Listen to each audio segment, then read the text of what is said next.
सबसे पहले मैं आप सारे लोगों का धन्यवाद देना चाहता हूं कि आप इस प्रेस कॉन्फ्रेंस में आए। इस प्रेस कॉन्फ्रेंस का आशय ये है कि 6 दिसंबर को सुबह 6 बजे भीमांजलि का जो प्रोग्राम होने वाला है ये उसका 10वां साल है और ये 10वां साल हमारे लिए बहुत महत्वपूर्ण है। हर एक साल में करीब 4 या 5 विश्व स्तरीय कलाकार बाबा साहब के महापरिनिर्वाण दिन के दिन अपनी श्रद्धांजलि अर्पित करते हैं अपने संगीत द्वारा। डॉक्टर हर्षदीप साहब कामले की ये संकल्पना थी कि चूँकि डॉक्टर बाबा साहब अम्बेडकर वायलिन के शौकीन थे तो इसलिए उनके महापरिनिर्वाण का जो दिन है उस दिन सुबह उनको सिर्फ परकशन यानी सिर्फ म्यूज़िक के द्वारा श्रद्धांजलि अर्पित की जाए। इसलिए हर साल सुबह 6 बजे सारे तमाम मुंबई के उनके कार्यकर्ता, IAS officers, IPS officers, authorities, government authorities, मंत्रालय से लोग, अलग अलग एसोसिएशंस के लोग, अलग अलग कमिटीज़ के लोग, अलग अलग कलाकार, ये सारे के सारे एक जगह जमा होते हैं और डॉक्टर बाबा साहब अम्बेडकर को अपनी श्रद्धांजलि अर्पित करते हैं। सुबह 6 बजे से लेकर 8:30 बजे तक का इस प्रोग्राम में सिर्फ संगीत में अभिनंदन होता है, अभिवादन होता है और उसके बाद वो प्रोग्राम खत्म होने के बाद सारे लोग एक रैली बनाकर चैत्य भूमि जाते हैं। ये हमारा हर साल का प्रोग्राम है, हर साल का कार्यक्रम है। इस साल की विशेषता ये है कि 10वां साल होने के साथ ही साथ इस साल के जो कलाकार है वो और भी अद्वितीय है। इसमें उस्ताद शुजात हुसैन खान हैं जिनको सोशल मीडिया पे अगर आप टाइप करोगे तो उनके कई सारी शायरी, कई सारी गज़लें और कई सारा सितार का उनका कार्यक्रम आपको दिखाई देगा। फिर उनके बाद पंडित राजेंद्र प्रसन्ना है जो कि बांसुरी पर है। उसके अलावा पंडित श्रीधर पार्थसारथी है जो मृदंगम बजाने वाले हैं और फिर पंडित अतुल कुमार उपाध्याय हैं जो वायलिन पे है और फिर पंडित मुकेश यादव है जो तबला पे हैं। ये सारे के सारे अद्वितीय कलाकार जो है वो बाबा साहब को श्रद्धांजलि देंगे और उसमें सबसे महत्वपूर्ण बात यह है कि पंडित मुकेश यादव जी ये 10 सालों से इस कार्यक्रम के साथ जुड़े हुए हैं। डॉक्टर विजय कदम 10 सालों से इस कार्यक्रम में जुड़े हुए हैं और डॉक्टर बाबा साहब अम्बेडकर विचार समिति ये इस कार्यक्रम को निभाती है। उसके अलावा ताल विहार इसको प्रस्तुत करता है और एक प्रोग्राम इतना ज़बरदस्त है कि दुनिया के कोने कोने में इसका डायरेक्ट प्रक्षेपण होता है। हम इस बार लाइव स्ट्रीम करने जा रहे हैं जय भीम म्यूज़िक चैनल पर, साथ ही साथ भीमांजलि के जो सोशल मीडिया हैंडल्स है फेसबुक, ट्विटर, इंस्टाग्राम, सब पे हम लाइव जाने वाले हैं। और जय भीम म्यूज़िक ये जो चैनल है, आप पीछे लोगो देख रहे हो जय भीम म्यूज़िक का, उस जय भीम म्यूज़िक चैनल के सारे हैंडल्स पे ये लाइव जाएगा। तो जो लोग इसमें नहीं आ सके सुबह, वो अपने घरों में रहकर भी इस कार्यक्रम का आनंद ले सकते हैं। मैं बड़ा खुशनसीब हूँ कि मैं इस कार्यक्रम से जुड़ा हुआ हूँ। ये सारे लोगों ने इस रथ को 10 सालों तक खींचते हुए यहाँ तक लाया है और सारे के सारे लोग बहुत बहुत खुश है, बहुत आनंदी है कि इतना बड़ा प्रोग्राम ये हम कर रहे हैं और इसमें इसकी जितनी भी पब्लिसिटी हो रही है वो आपके माध्यम से, इस प्रेस के माध्यम से ज़्यादा लोगों तक पहुँचे और 6 बजे के इस प्रोग्राम में ज़्यादा से ज़्यादा लोग आए और बाबा साहब को अपनी श्रद्धांजलि अर्पित करे, ये हमारी मनोकामना है। और विजय सर, मुकेश सर, आप लोग क्या कुछ कहना चाहेंगे? बहुत इम्पोर्टेंट प्रोग्राम है और बहुत ही इम्पोर्टेंट दिन पर हो रहा है, क्या कहना चाहेंगे आप दोनों? और किस तरह से हर साल ये प्रोग्राम बेहतर से बेहतर होता जा रहा है? क्लासिकल क्षेत्र में भी ये प्रोग्राम काफ़ी अच्छा हो रहा है, जो ट्रिब्यूट है हमारे डॉक्टर बाबा साहब अम्बेडकर। जैसे अभी गिरीश भाई ने सब प्रोग्राम का वृत्तांत आपको दिया है, तो हमें बहुत गर्व महसूस होता है कि जो हमने ये भीमांजलि का जो व्रत हमने लिया है इसका ये 10वां साल है। तो मैं आदरणीय हर्षदीप कामले साहब को बहुत बधाई देता हूँ कि इस प्रोग्राम को उन्होंने इतने उच्च स्तर पर लेके गए हैं। मैं आपके माध्यम से बॉम्बे के सभी, मुंबई के सभी रसिकजनों को मैं अपील करता हूँ कि हर साल जैसे आप इतनी श्रद्धा से एक प्रोग्राम सुनने आते हैं, इस साल भी आप कृपया सुबह 6 बजे रविंद्र नाट्य मंदिर में आप पधारिए और बाबा साहब को आदरांजलि देने के लिए आप सभी आमंत्रित हैं। जैसे कि कहा कि इस साल उस्ताद शुजात भाई, उसके बाद पंडित अतुल कुमार उपाध्याय, उसके बाद प्रसन्ना जी, राजेंद्र प्रसन्ना जी और मेरे मित्र श्रीधर पार्थ सारथी और मैं एक सब अच्छा एक जैसे गुलदस्ता होता है ना, उस तरह से ये प्रोग्राम का हमने नियोजन किया है। उसमें आपको सितार, वायलिन, बांसुरी और तबला और मृदंगम इसका एक मिश्रण आपको दिखाई देगा। इस साल का और एक विशेष बात ऐसी है कि हमने इस 10वें साल के लिए, बाबा साहब को वायलिन बहुत पसंद था, खुद वायलिन भी बजाते थे और शास्त्रीय संगीत की ये जो सोच हमको किससे मिली तो बाबा साहब से ही मिली है, लेकिन हर्षदीप साहब ने उसको बढ़ाया है, उठाया है। क्योंकि बाबा साहब जब भी दुखी होते थे, जब भी नर्वस होते थे, तो उनको अलग कुछ करना नहीं पड़ता था, वो सिर्फ म्यूज़िक सुनते थे। वो खुद कहते थे कि वो साठे को बुलाओ, सिर्फ एक वायलिन का पीस मेरे सामने बजाओ। लेकिन इस महान व्यक्ति की तारीफ इसलिए मैं कर रहा हूँ कि देखो, दुख या नर्वसनेस के अलग कुछ चीज़ें कर सकते हैं लोग, लेकिन म्यूज़िक एक ऐसी चीज़ है कि वो आपके मन को चेंज करती है और दूसरे लोगों को जुड़ाने में बहुत सहयोग करती है। तो ये धागा पकड़ के समाज में कि जो भी जाति पंथ जो भी विरोधाभास है, उसको इस म्यूज़िक के माध्यम से हम इकट्ठा करना चाहते हैं और बाबा साहब के विचार, बौद्ध धर्म का जो विचार है, इस भीमांजलि के द्वारा हम सभी लोगों के सामने लाना चाहते हैं।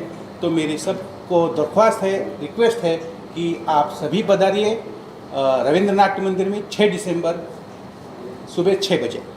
धन्यवाद सर। आपको भी कुछ जैसे कि हमारे मित्र गिरीश जी ने बहुत ही अच्छे तरीके से समझाया है, और पंडित मुकेश यादव जी जो कि वर्ल्ड रिनोड तबला आर्टिस्ट है, उनके माध्यम से ये हम जो भीमांजलि प्रोग्राम करते हैं, तो भीमांजलि इसका अर्थ ही होता है कि जय भीम ही हमारा स्लोगन है। बाबा साहब को अभिवादन करना है तो जय भीम बोलते हैं, और अंजलि मतलब पुष्प, तो ये भीमांजलि मतलब भीमा को हम जो पुष्प अर्पित करते हैं, इसलिए इसका नाम भीमांजलि रखा गया है। तो ये पुष्प अर्पित करते समय जैसे कि बहुत अच्छे ढंग से पंडित जी ने बोला कि हम उनको गुलदस्ता देते हैं म्यूजिक का, और ये गुलदस्ता अर्पित करने के लिए अलग अलग जो इंस्ट्रूमेंटल गुलदस्ता है, ये जो म्यूजिक है जिसमें सुर, ताल और लय है, इसमें शब्द नहीं है। शब्द आते ही शायद जातिवाद, रंग भेद और कुछ भेद चालू हो जाते हैं, कुछ लोग करते हैं। बट जहाँ खाली संगीत होता है, प्योर म्यूजिक होता है, और वो भी हिंदुस्तानी भारतीय शास्त्रीय संगीत रहता है, तो उसमें जात भेद वर्ण को कोई स्थान नहीं है। यही कंसेप्ट लेके 2016 में जब बाबा साहब का 60वां परिनिर्वाण दिन था, तब से ये जो परंपरा पंडित हरिप्रसाद चौरसी जी ने सुबह 6 बजे उद्धम शरणम गच्छामी उनकी बांसुरी से जो स्वर आए, तब से ये परंपरा जो चालू है उसको अभी 10 साल होने को आए हैं। इस 10 साल में कम से कम 30 से 40 जो घराने हिंदुस्तानी क्लासिकल म्यूजिक के, उन लोगों ने यहाँ पे आके बाबा साहब को शास्त्रीय संगीत के माध्यम से ये श्रद्धांजलि अर्पित की है। और ये प्रोग्राम सुबह 6 बजे होता है, ये उसकी खास बात है। और ऐसा जो सिलसिला चालू हुआ, ये मुझे नहीं लगता कि पूरे भारतवर्ष में किसी महामानव को इस तरीके से श्रद्धांजलि अर्पित करते हैं। इसलिए पूरी दुनिया में इसकी चर्चा है कि इतने सवेरे लोग कैसे आते हैं। लोग बोलते थे कि बाबा साहब रात भर जागते थे क्योंकि उनका जो समाज है वो सोया हुआ था। बाबा साहब अभी सोए हुए हैं उस हिसाब से, बट अभी उनका समाज जाग गया है। वो बाबा साहब के लिए सुबह 6 बजे अच्छे वस्त्र परिधान, पांढरे शुभ्र या वाइट कपड़े परिधान करके वहाँ पे आते हैं। सुबह 6 बजे सफ़ेद वस्त्र पहन के आते हैं और 6 बजे वहाँ पे प्रोग्राम चालू हो जाता है। 2.5 घंटे का ये प्रोग्राम रहता है और इस प्रोग्राम में सभी जात धर्म वर्ण के लोग आते हैं, सब प्रोफेशनल्स आते हैं, डॉक्टर वकील इंजीनियर्स आते हैं। मंत्रालय का आधा स्टाफ वहाँ पे रहता है, पूरे bureaucrats, IAS officer, IPS officer, IFS officer, IRS officer, Indian postal service, Indian railway services, फिर समाज के जो अलग अलग विचारों के लोग हैं वो आते हैं, अलग अलग NGOs के लोग आते हैं, सोशल एक्टिविस्ट आते हैं, बहुत सारे पत्रकार जो संपादक लेवल के जो पत्रकार हैं, जैसे लोग वो वहाँ पे आते हैं और वो ये जो प्रोग्राम है पूरे समाज में इसका एक अच्छा मैसेज जाता है। तो मैं आपसे वापस आपको धन्यवाद देना चाहता हूँ। हर साल की तरह इस प्रोग्राम को आप सुबह 6 बजे वहाँ पे लाइव कवर करते हैं, तो ये साल भी करिए और ज़्यादा से ज़्यादा लोगों को बताइए, क्योंकि ये जो पत्रिका बनी हुई है इसका ये पत्रिका से ही पता चल जाता है कि ये प्रोग्राम का जो लेवल है वो क्या है। इतने अच्छे एक IIT IIM किए हुए बंदे ने इसको डिज़ाइन किया हुआ है और ये पत्रिका को हम VVIP लोगों को देके हम इन्वाइट करते हैं।